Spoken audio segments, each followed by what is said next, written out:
Across the cold Atlantic, Viking longships cut through the waves, their dragon-headed prows rising from the mist. After weeks at sea, they reached a new land. Vast forests, powerful rivers, and rich soil that seemed perfect for a new beginning. They built houses, unloaded their livestock, and believed they had found a place to call home. But the land was not empty. From the forests, native warriors watched closely, masters of the bow, fast in their canoes, and determined to protect their ground. At first, there was trade, cautious and tense, until one spark was enough to turn peace into open war. Arrows darkened the sky, shields locked together, and the first battles on American soil had begun. Imagine Greenland, not the lush Greenland its name might suggest, but a harsh, unforgiving frontier. Here, the tiny eastern settlement, home to maybe 400 hardy farmers and their families, lived a life perpetually teetering on the edge. One bad harvest, one unusually cold winter, and they were staring down the barrel of starvation. Timber, especially, was a precious commodity, a lifeblood. Without it, how do you build? How do you repair? How do you survive the biting cold? It was in this environment that Eric the Red's children, the adventurous Leif, the hot-headed Thorvald, and the formidable, sharp-tongued Freydis grew up. They spent their childhoods huddled by smoky fires, listening intently as grizzled sailors, returning from harrowing voyages, would rant and rave about a mysterious, seemingly endless forested coastline far to the westward. It was a land of myth and rumor, a place where timber wasn't just scarce, it was abundant, stretching as far as the eye could see. Timber meant wealth. Timber, more importantly, meant survival for their struggling colony. So, in the year 1000 AD, driven by a mixture of curiosity, necessity, and perhaps a touch of that famous Norse wanderlust, Leif Ericson bought a sturdy gnar, a type of Norse merchant ship, from a fellow trader. He then recruited 35 restless Greenlanders, men and women hungry for opportunity, for a new life, or simply for adventure. They packed their meager belongings, their tools, and their hopes, and set sail. Riding the powerful West Greenland current, they pushed southwest, day after day, week after week. The biting, salty smell of sea ice gradually gave way to something warmer, richer, the unmistakable scent of pine. It was a smell of promise, a smell of land. Finally, after what must have felt like an eternity on the open, often treacherous ocean, they found it, a wide, sheltered cove. It was a place of astonishing beauty and incredible resources. Here, they erected simple sod-walled booths, temporary shelters dug into the earth, and with a sense of triumph, Leif named it Vinland. The sagas describe a land so fertile that grapes grew wild, and salmon teemed in the rivers. It was a paradise, seemingly untouched. Crucially, as Leif's crew explored, they found no natives in sight. Yet, the sagas tell a remarkably peaceful story of Leif's crew wintering there, loading their ship with the abundant grapes and valuable butternuts, and then, without a single scratch, returning home to Greenland. It was, from their perspective, a successful, peaceful reconnaissance mission. They had found the timber, the grapes, the salmon, the trouble, the real trouble, the kind that changes the course of history, only began when bigger, greedier expeditions, lured by tales of Vinland's bounty, decided to follow Leif's well-charted route. This is where Thorfinn Karlsefni enters our story. Not just a sailor, but an Icelandic merchant, a man of considerable means, with deeper pockets than Leif, and significantly, a pregnant wife named Gudrid. Karlsefni wasn't interested in a quick scouting mission. He was looking to establish a permanent settlement, a new home. In 1006, he marshaled an ambitious expedition. 3 ships, loaded not just with men, but with livestock, cows, pigs, and even one famously temperamental bull, and about 160 settlers, men, women, and children, all packed onto those longships, hoping for a fresh start. They retraced Leif's course, following the familiar coastline until they reached that promised land. There, they built a more substantial, palisaded hamlet, a small fort that modern archaeologists and historians now call Hop. Almost immediately after their arrival, the Norse encountered the locals. These were likely indigenous peoples such as the Beothuk or Mi'kmaq, ancestral inhabitants of this land for thousands of years. The Norse, with their characteristic bluntness and ethnocentric view, quickly dubbed them Skraelings. The term, often translated as dried-skinned people or even wretches, was a sneer, implying scrawny weakness, a lack of sophistication. It was a dehumanizing label that immediately set a tone of cultural superiority and potential conflict. The Skraelings, for their part, stared at the Norse iron with a mixture of awe and bewilderment. They had never encountered metal that didn't bend, that held such a sharp edge.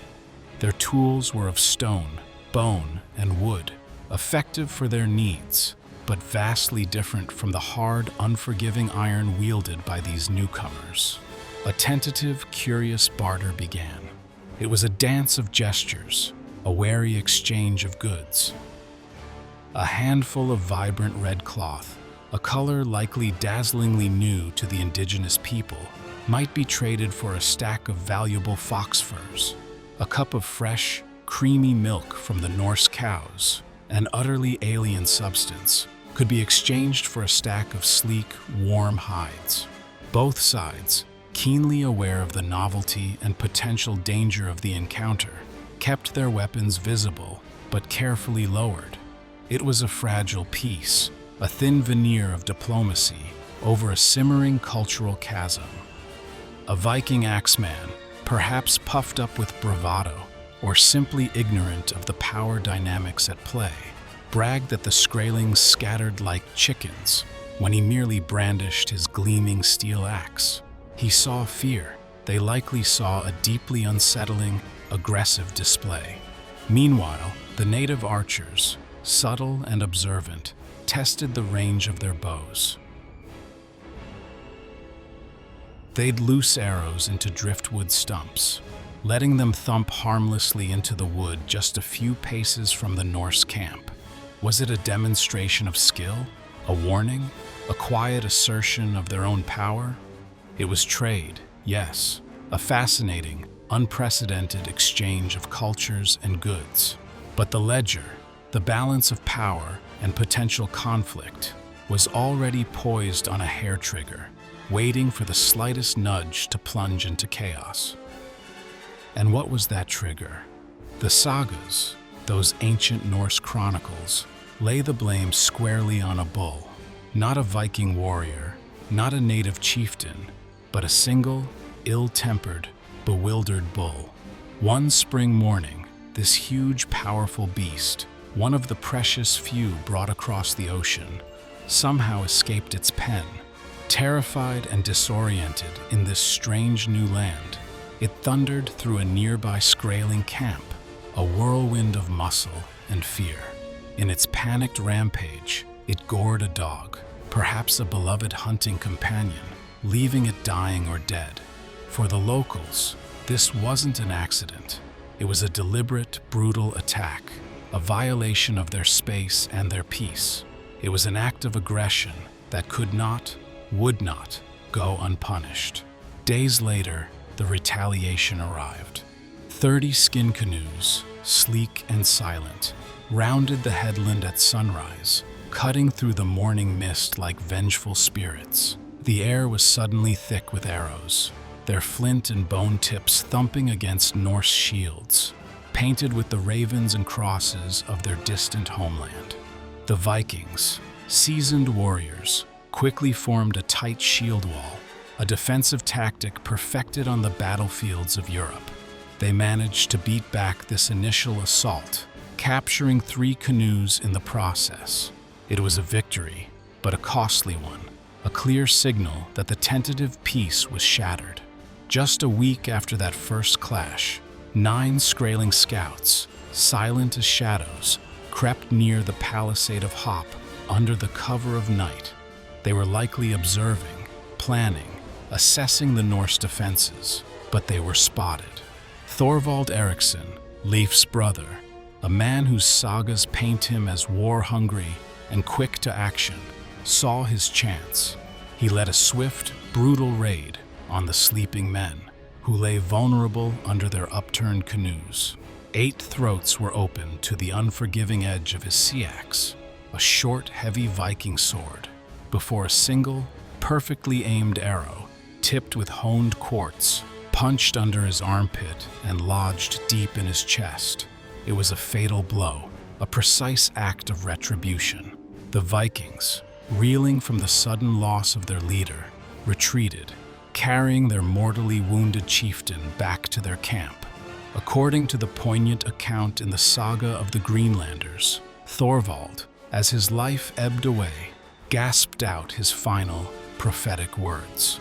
"This is a rich country, but I will not be the one to enjoy it. I've found my death's resting place. Bury me here, with crosses at head and feet." The first European to die by native arms on American soil, bleeding out on an alien shore, asked for Christian markers. A stark, almost ironic request on a continent whose people had never seen iron, let alone the symbols of a distant, foreign religion. The fuse, irrevocably, was lit. The conflict had escalated from skirmishes to a full-blown, bloody war. Summer, which should have brought respite and growth, instead brought full-scale, unrelenting war. The Norse still clung precariously to their beachhead at Hop, but every dawn, their sentries scanned the dense tree line with a gnawing dread, searching for any flicker of movement, any sign of the inevitable. Skraeling war parties, now emboldened and often dozens strong, became a constant, terrifying presence. They staged relentless hit-and-run ambushes, emerging from the concealing depths of the forest and sweeping in from the sea in their swift canoes. Their tactics were clever, effective, and deeply frustrating for the Norse. They favored 2 primary approaches. First, a distant, terrifying hail of arrows, designed not always to kill, but to force the Vikings to huddle defensively under their upturned shields, disrupting any organized movement. Then, as suddenly as they appeared, they would vanish, melting back into the impenetrable spruce thickets, a landscape the Norse, with their heavy armor and linear fighting style, feared to enter. It was a psychological warfare as much as a physical one. The Vikings, for their part, answered with the only tactics they knew, the ones that had brought them victory across Europe. Tight, disciplined shield walls, their axes hooked menacingly over the rims, ready to strike. They would launch sudden, aggressive rushes, designed to cleave through bone and break enemy lines. But here, in this new world, against these new enemies, these tried-and-true methods felt less effective, less decisive. The saga's record one particularly harrowing stand-up fight that took place south of Hop. In this engagement, the native warriors paraded a large, dark blue sphere on a pole. It was a strange, unsettling sight.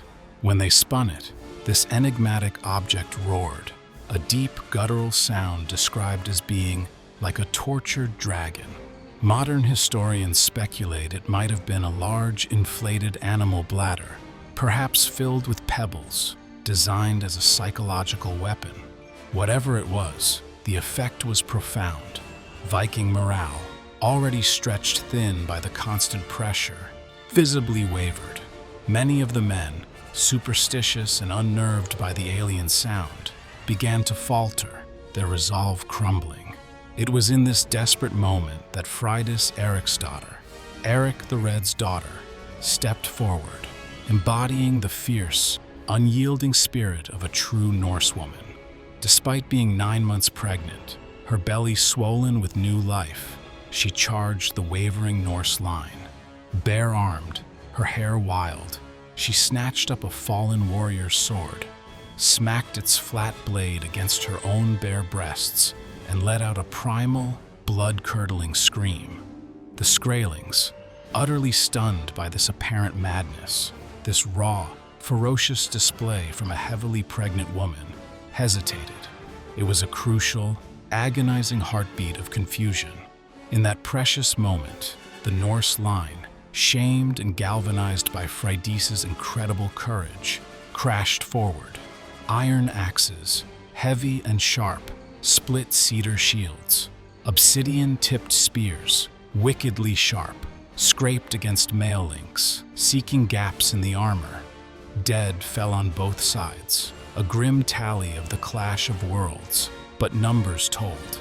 The Vikings, despite their ferocity, were vastly outnumbered. They were forced to retreat once more, scrambling back inside the relative safety of their palisade, dragging wounded comrades whose leather-bound wounds still bled sluggishly.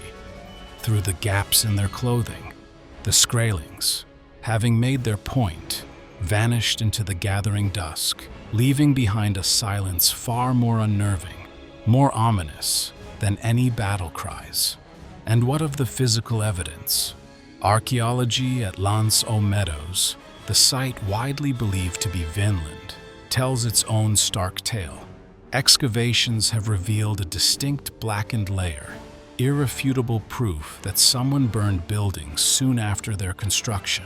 Carbon dating of this layer overlaps perfectly with the saga timeline, placing the destruction squarely within the period of Norse occupation. Whether it was by native torches, triumphantly reclaiming their land, or by Viking scorched earth tactics, denying resources to their enemies, the message was profoundly the same.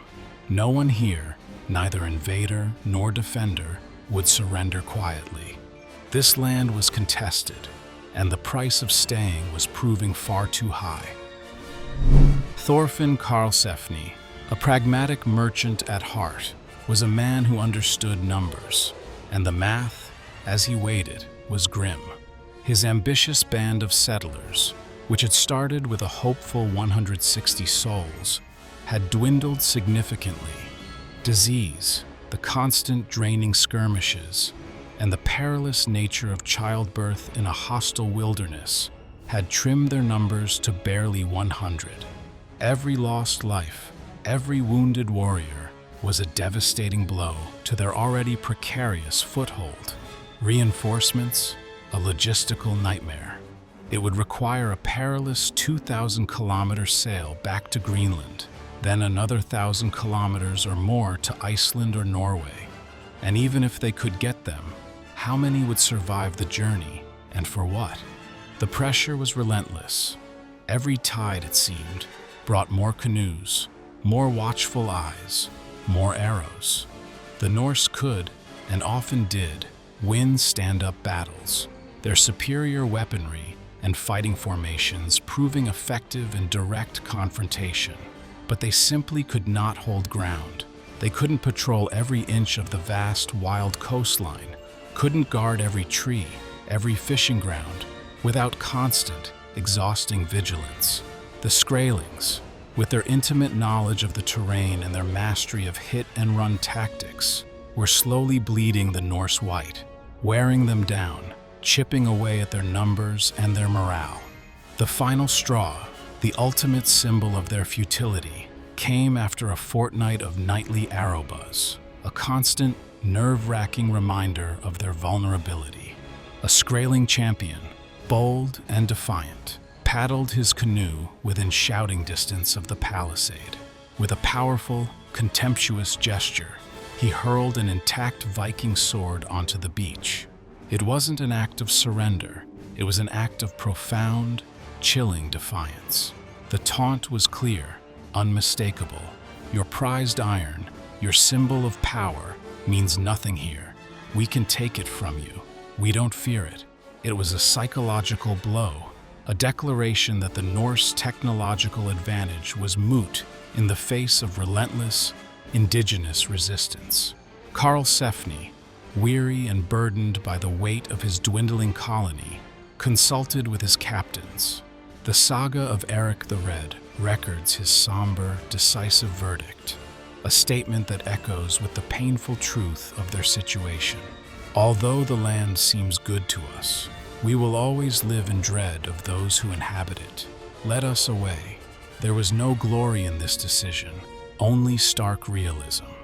They loaded their ships with what livestock still lived, with barrels of the fabled grapes they had come for, and with what precious lumber they had managed to cut under constant arrow cover.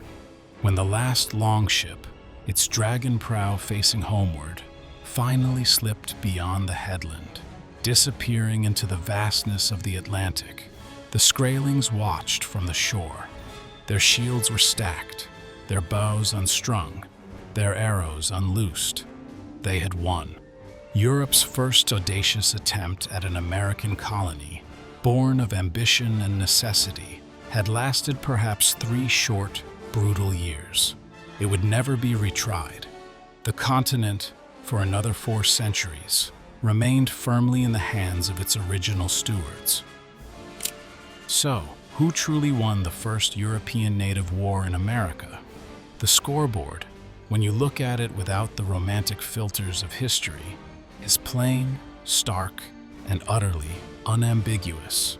The Vikings brought with them the cutting edge of their age: iron tools, sophisticated seacraft, and Europe's deadliest blades. They were formidable warriors, legends in their own right. Yet, the Skraelings, the indigenous peoples of Vinland, owned something far more powerful, far more enduring. They owned the woods, knowing every hidden path, every shadowed thicket. They owned the tides, masters of their swift canoes.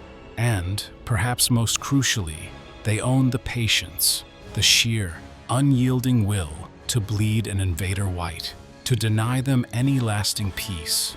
Outnumbered, cut off from any hope of reinforcement, and psychologically rattled by an enemy they couldn't fully comprehend or defeat on their own terms, the Norse folded.